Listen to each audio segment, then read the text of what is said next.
Measuring and evaluating the outcome of advertising campaigns is a critical aspect of the Dagmar model. It's an acronym for attention, interest, desire, and action. Every advertisements that we know is probably promoted by a social media like Instagram, Facebook, Twitter. You will be able to see that the reach is far more using the IDA model here.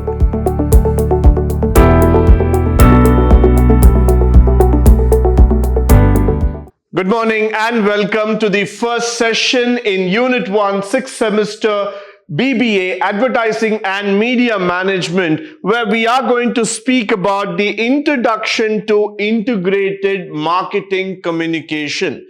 Well, this subject is quite interesting for all of us to understand why advertising and media plays such an important role in our daily walk of life.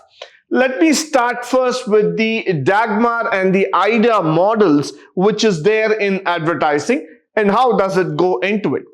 In the dynamic world of advertising, what marketers are constantly seeking for some effective advertisement strategies. Why? Because they want to communicate their brands to the people and to persuade people, the consumers basically, to their desired actions.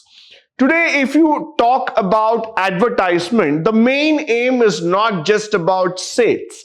The main aim is to make people become loyal brand ambassadors. At one point of time, if you look into advertising, it is not just about popping up to your screens, trying to make you understand that this product has to be purchased. It is all about making you come closer towards the product, making the product a part of your life. That's exactly why advertising becomes interesting in terms of communicating with the consumers. Now, there are two popular models as we have spoken about. One is the Dagmar, the other one is the IDA model. So let's go into it trying to understand. These frameworks that have been giving a very valuable guidance to the people to drive awareness, ultimately generate that potential customers into loyal brand advocates, as I was talking about. So we are going to definitely talk about this factor, how we are going to convert each and every consumer into potential loyal brand consumers or customers in the long run. Now, whenever you are advocating a product or you are suggesting your friend that you need to purchase a particular brand or you need to use a particular variety of cosmetic, that is purely because of your experience and because of the factor that you have been able to enhance or experience a change that you have seen from the past. So that's exactly where advertisement is trying to bring in an impact into our daily lives.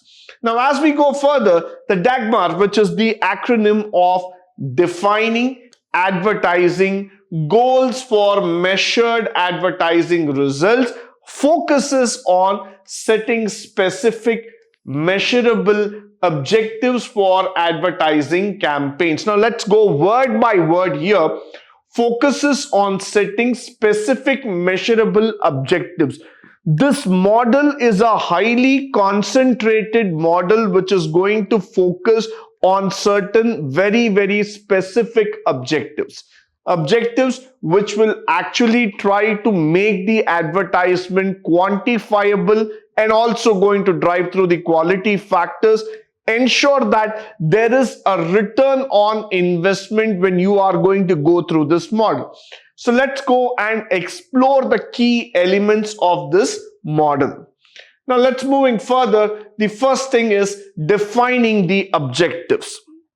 So any model that first starts in terms of advertising would start with its objective. So what is the objective here? To establish precise and quantifiable objectives altogether, such as increasing brand awareness by a certain percentage, generating a specific number of leads. Now let's take a very simple advertisement like Colgate. Colgate toothpaste has been in the mind of people, in the memory of people for immemorable times. Now let me say that Colgate is not just a toothpaste, but it has become a part and parcel of a life. Following Colgate, there are many other toothpaste like Pepsodent. You can talk about Close-Up. You can talk about Vico Vajradanti. There are 101 types of brands of toothpaste that have arrived in the Indian market. But what made Colgate to stick to the minds of the consumer? Quite simple. They were able to understand the need of the product. They were able to match the exact requirements that the consumers were looking on, and they were able to go again and again trying to reiterate the importance of the product in your daily walk of life. So what exactly we were trying to do in Colgate is that trying to generate the interest factor in the minds of the consumer. And once that interest factor is generated, it keeps on flowing like a river.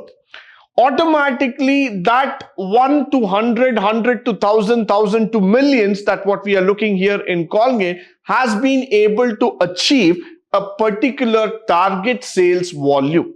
So what is very important and objective when we are going with the Dagmar model is that set that specific goal first of all. Have a very, very clear-cut objective as in whom you are targeting. What is the purpose of launching that brand in the market?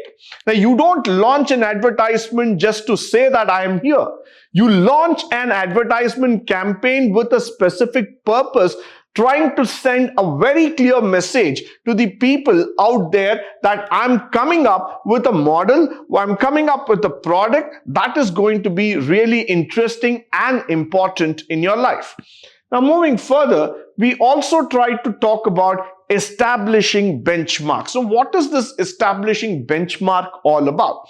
Now, there are certain baseline measurements that serve as benchmarks for evaluating progress. And that is very, very important for us. Why? Because that might be about the current sales, the brand awareness, customer perception, or comparing these results all together. Let me just take the example of Complan here. Complan, when they wanted to get into the market and try to create a name for themselves, they started targeting certain results, certain statistics or parameters by which they wanted to target the parents and tell that by using Complan, you would be able to see enhanced growth in your child's life. Now, what was the reason here is that Complan wanted to be a nutritious beverage provided to the children, and they started comparing themselves with Horlicks, with Boost, with Bournvita, and probably other kind of beverages that are available in the market. What was their aim is that they wanted to prove that the child's growth would be definitely 1.3 times more, 1.5 times more. They brought in certain numbers to make the people believe that growth is physical, quantifiable, and you would be able to see it before your eyes. So Complan's ideology was very, very clear: to take a benchmark, beat that benchmark, and re-establish a new benchmark. Now, that's exactly what marketers try to do. They take an established product, they try to take that benchmark, try to go about it and re-establish themselves, create a new benchmark in the market, and start selling that they are the new leaders who have arrived just in time. So that's exactly why in advertising, we believe that benchmarks have to be taken seriously, and using a benchmark, you will be able to create a name for yourself. Now, moving further, we're going to talk about implementing communication tasks. The Dagmar emphasizes the identification of specific communication tasks necessary to achieve the objective. This involves determining the target audience, selecting appropriate media channel, persuasive messages, allocative resources effectively. Now, if you look into the advertising world, what is more important is the words. The choice of words, the choice of people who are going to enact it, the media channels, the way you are going to project it, and the way you are going to convey the ideology altogether. Now, Amul, when it first started advertising, of course, Amul does not need advertisement anymore, or Amul does not need to go on that path at all, because it is the oldest milk cooperative society that got established in India, and quite a very, very established brand altogether. Amul has got a very, very innovative way of putting its ads across the paper, across the different channels altogether. But nevertheless, Amul had a wonderful tagline saying that the taste of India. Now, beyond which you don't even have to talk about it, because once you have taken the nation into your control and you have been able to prove this factor very clearly, that a brand has become the taste of India, a brand has been calculated, measured, and been understood and accepted as the taste of India altogether, you don't even have to further say about it.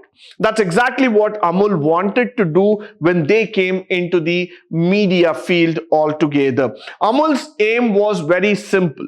When you're going to talk about milk, butter, or dairy products that are available, they just wanted to reinstate the fact that they are the best, they are the most accepted product in the minds of consumers. So that's exactly what you talk about, implementing communication task. You send in a message so clear, so powerful, it creates an impact to the minds of the consumers, saying that they believe in your product to be the best.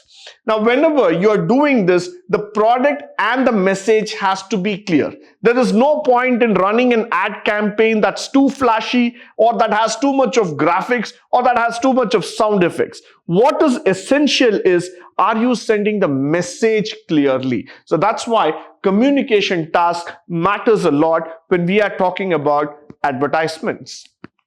Now, moving further, measurement and evaluation. Measuring and evaluating the outcome of advertising campaigns is a critical aspect of the Dagmar model. Why is it? Regular monitoring of the key performance indicators allow marketers to gauge the success of the effects and that of the necessary adjustments that they have made. And by comparing actual results with predetermined objectives, they can identify the areas of improvement and refine the future campaigns. Now, every time when you are creating an ad campaign, the aim here is that you don't just stop there. The aim is all about refinement. The aim is all about improvement. And the aim is all about taking it to the next level as far as possible.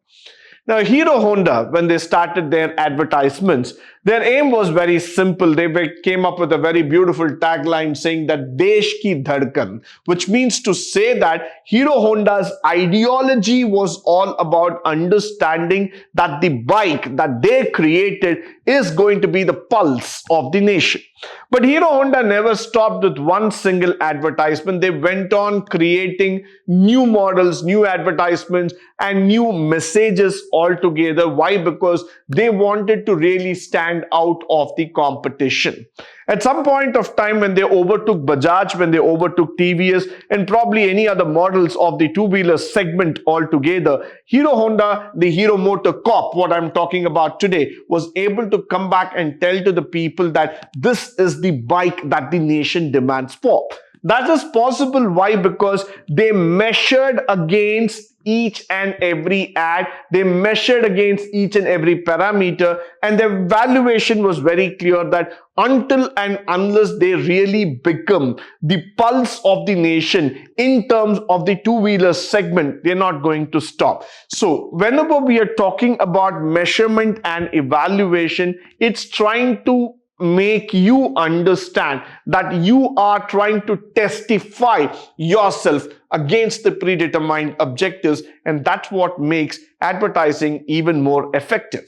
Moving further, we come to the AIDA model. Now, moving on from the Dagmar to the AIDA model, it's an acronym for attention, interest, desire, and action. Now, this is something very, very interesting, very wonderful that I would say in the field of marketing, and this has been recognized as the fundamental framework for advertising. So what is the first step that we are going to look into it? Is A for attention. I'm going to move away from A from Apple to A for attention. Why? Because to capture the audience attention through compelling headlines and a visually appealing outlook altogether. Now let's come back to the future of advertising post 2000, when Apple made its entry into India. Apple was the brand that always wanted to stick to the minds of the consumer, but by its unique design. Apple was never a brand that wanted to make any big commercial headlines using any great brand ambassadors or creating any flashy designs. Apple's ideology was very simple, that I sell in the market because of my unique design. I sell in the market because I have a unique spec of tech factors that have been making me sell at the top rate notch altogether. Now, when Apple wanted to capture the attention in the market, Apple's ideology was very simple. Why? Because through their unique way of packing, through their unique design, whenever I talk about that seamless design that has been coming across, they were able to capture the minds of people. But Apple started facing competition when their attention started becoming wider, and that's where Samsung came into picture, or probably Nokia or Motorola today as we are talking about. All of them have come into picture with OnePlus, Redmi, so many other brands. But primarily, Apple's ideology was that get the consumer's attention to their mind. Understand that Apple is not just merely a mobile phone. It's a product of its own class. So that's exactly what Apple did. It created an awareness in the minds of people, saying that I am completely different from all the products that are available in the market, and I have an ideology where I can change the thought process of any consumer. So from that day onwards, Apple became a benchmark for all the mobile operators and mobile products, what I would like to say, because they were able to capture the attention. So the ideology of advertising is that you first gather the attention of the crowd. And once the crowd is with you, you can probably go to the next step, and that would be your interest. So now what happens in interest? Now let's say that there are 100 people following you on a social media. Automatically, the next step is to generate interest in that product or service. Marketers would highlight the unique selling point, demonstrate benefits, establish an emotional connection. Providing relevant information that addresses consumer needs and desire is a key success in maintaining the interest. Now, this is something quite, interesting, I would like to say all about. But let's look into it. How does the interest get sparked? Let's go to our social media today, which has been an integral part of our life. Today, probably every advertisement that we know is probably promoted by a social media like Instagram, Facebook, Twitter. Probably there are hundreds of more social apps that we can talk about. What is that they are exactly trying to do? They give us those short ads which spark interest in the minds of consumer. Now, let's say that I come up with an advertisement saying that you want to make 1 lakh rupees a day. Please join my channel, which will help you to give good tips in the stock market. Now, my aim here is not just giving you that 1 lakh. My aim here is that to create a spark, to create an interest in you to learn about the stock markets. So what I'm trying to do is that I'm trying to push in a factor called as interest generation. How do I do it? I start putting in some statistics. I start putting in some benefit factors. I start putting in some emotional backgrounds to it. And then automatically people start creating or getting interest in my product. And they start believing that, yes, there is a chance. Why don't we take it? Why don't we be a part of this community? Now, moving further, let me talk about the word called as a desire. Now, desire is something very, very interesting part of the story. Why? Because once you have generated interest in the potential customers, this stage is to intensify their desire for the product or service. And this can be achieved by showcasing how it fulfills their aspiration, solving their problems, enhancing their lives. Now, let me just go back to this entire situation of advertising when I first saw the advertisement of Dove soap. Now, Dove was one brand that Hindustan Lever really wanted to promote it like a luxury brand, a niche brand by itself. If you go by that advertisement, you would be able to see that Dove did not bring in any great brand ambassadors, no big celebrity on the picture. They just bought the common people who had used their product and started finding the difference after using an X product versus that of Dove soap. Dove was able to come back and tell people very clearly that yes, it's a very good product. You are able to feel that difference on your skin. You get whatever kind of enhancement or benefits by using that product. Now, that's exactly what we try to bring in terms of desire, showcasing how it fulfills their aspiration. That word is very important. So when you're using a particular brand, using a particular product, and that is able to make you understand that your desires are getting fulfilled, your aspirations are getting fulfilled, automatically you are able to propagate it to hundreds of people outside the market. Now, that's exactly where that emotional appeal starts coming into picture, and then you start moving further. Now, Fair and Lovely is one of the greatest emotional appeal advertisement which I would like to talk about apart from Dove.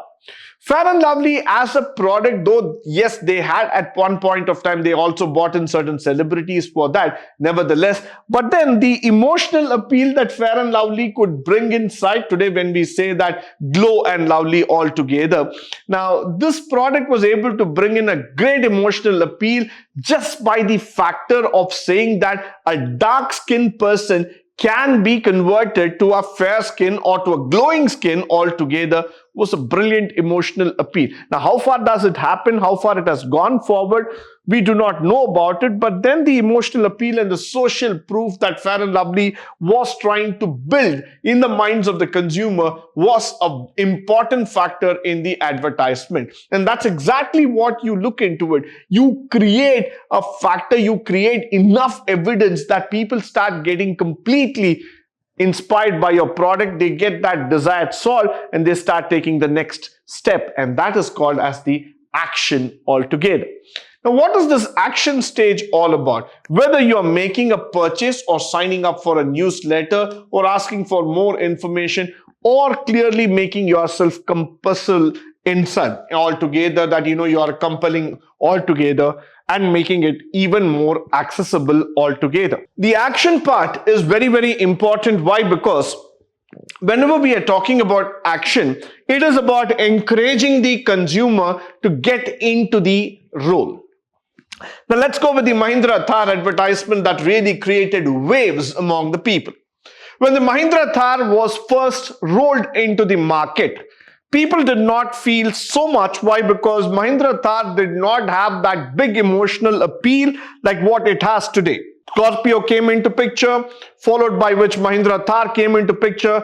Mahindra Thar had to do a lot of rebuilding, reinvention altogether to look like the Jeep model that was selling at the top level.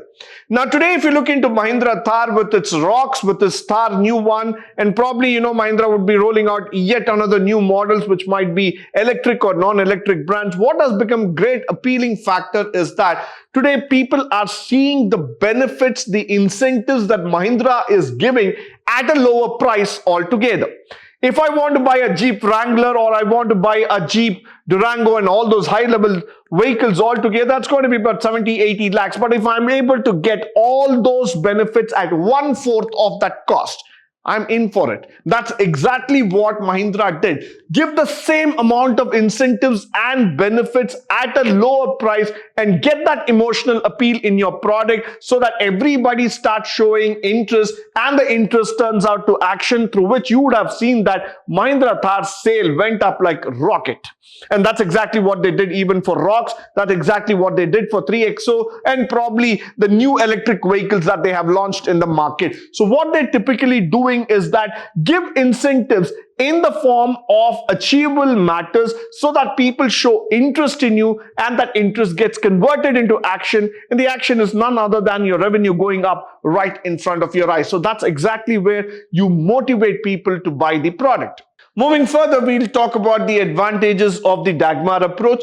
The Dagmar approach is a goal-oriented approach, which means to say that it sets an emphasis and importance of setting certain specific and measurable objectives for advertisement altogether. This allows the marketers to clearly define the targets, align their strategies accordingly, increase the chances of achieving the desired outcomes. And now when you talk about it, it also gives you assuring the benchmark patterns, where it says that the Dagmar model enables the marketers to assess their effectiveness of the advertising effort. So this is a data-driven factor. I would say this data-driven approach very, very important. Why? Because whenever you are looking into insights of marketing, you want to understand that whether we are really going to make some progress, whether we are really going to make some, growth aspects altogether. That is possible only if you are having enough data, statistics, evidence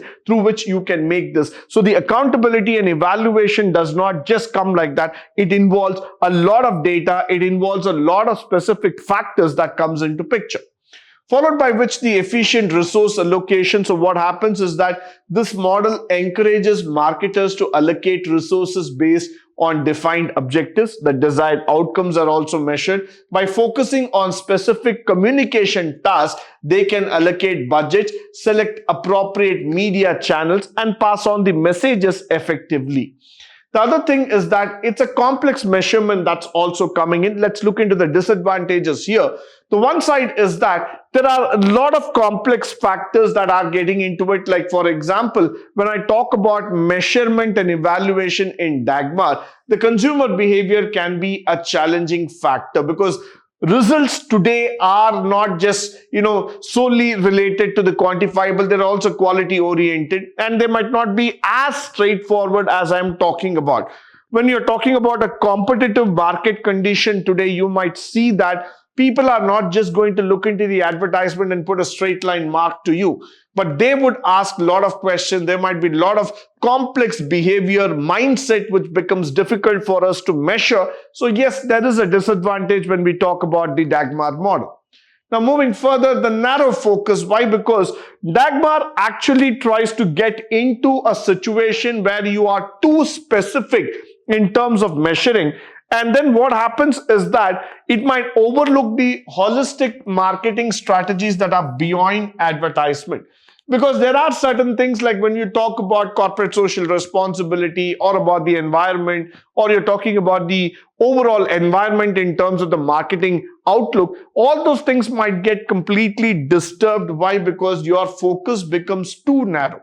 You are just trying to pinpoint only one aspect of marketing, but you're not looking into the holistic image of marketing. Now, the clear progression that happens in terms of advantages of the IDA model. The IDA provides a logical and sequential framework for guiding customers from initial attention to taking action. The marketers structure their messaging and ensure that each stage of consumer journey is addressed effectively. So when I look into the IDA model, what happens is that there is an initial attention that is being taken into picture. So you would see that the messaging, the journey has been taking forward, where we are trying to create a journey. We are trying to create a stage-by-stage communication, and you would be able to see that we are able to gather some access. We are able to gather some weightage, some value altogether. So that becomes very important for us in the IDA model.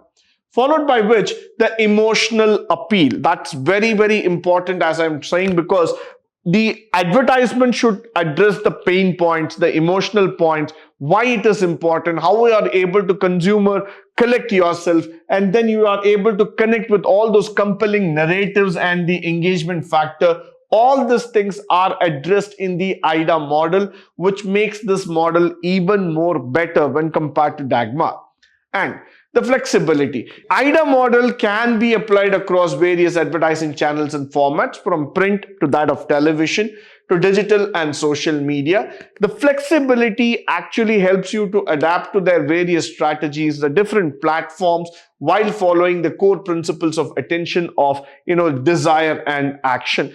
The flexibility approach is actually why, because you are able to switch channels, you're able to switch the media platforms, you're able to give that desired result as you are talking about. So from that, it matters a lot. Now, the oversimplification, that's exactly where AIDA model takes a backseat altogether. Why? Because in a consumer journey, one has to understand this clearly, that it's often non-linear and individuals may skip stages, revisit them multiple times before making a decision. Now, this is quite important. I need to talk about why, because certain consumers believe that you don't have to go through all stages of marketing altogether. Now, let's say that if it's going to be a Nike, Puma, Adidas, a sports altogether, they don't go through all the advertisements and things. So people suddenly might visit the store, suddenly they might like a brand, they might repurchase, they might revisit for whatever position, and at that point of time, the AIDA model might not be as effective as what we have been talking about.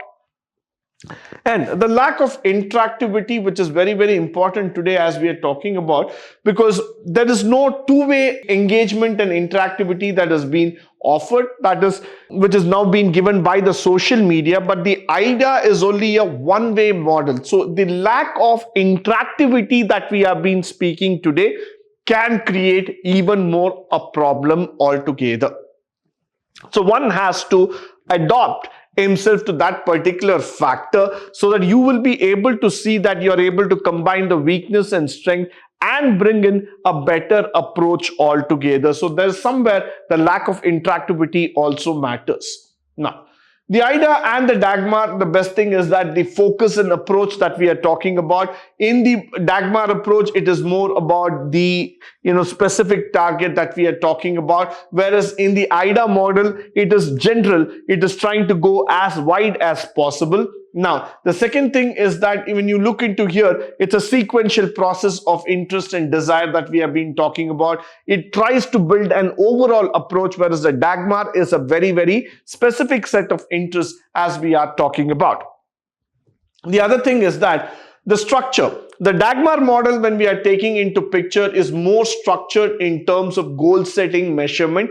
It involves the precise objectives, establishing benchmarks, implementing communication tasks altogether. Whereas on the other hand, if I'm going to talk about the DAGMAR model in terms of the scope factor, is much more broader. It gives a lot of accountability and measurement. It involves defining objectives, communication, such as increasing brand awareness and other factors.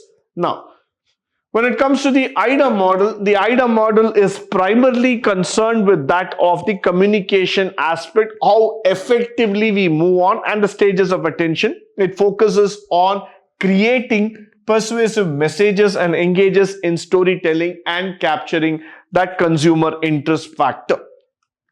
Moving further, the flexibility is more in terms of the AIDA, where now let's say that in DAGMAR, we don't have it because it's very, very systematic in nature, whereas the AIDA model has got a higher flexibility altogether. When it comes to this, the specific objectives of establishing methods, all those factors have a very, very clear-cut approach in DAGMAR, whereas that of the AIDA method, you will have the approach in terms of higher flexibility. You can move to different levels, to different channels altogether. Now, that's what I'm trying to say, because if you're trying to move on to the channels and different flexibility models here, you will be able to see that the reach is far more using the AIDA model here. Now, the other thing that we need to talk about in this is that, in summary, I would like to say that both these models have a specific approach. They have a specific set of methodology that needs to be looked in, which is offering a lot of valuable insight and can be utilized in conjunction to create a comprehensive, impactful advertising strategy. So overall, DAGMAR and AIDA are needed for you to create an impactful advertisement in the long run. Now, in a conclusion model, I would also say that campaigns are very, very important. So whenever we are talking about goal setting, incorporating the measurement strategies, the connect factors all together, these models help you to connect very closely to the product, to the people, measure the enhancement of the advertisement, and also make you understand that how you can achieve the desired results. With that, I come to the end of this particular session. I hope and believe that all the facts and figures that we have spoken through this session would be of a great help to you, both in terms of theory as well as in the practical walk of life. In the upcoming sessions, we would be seeing more about the elements of integrated marketing communication, and we would also try to understand how those elements make an impact in advertisement. But until then, stay tuned, stay blessed. Thank you once again for joining me today on this wonderful session.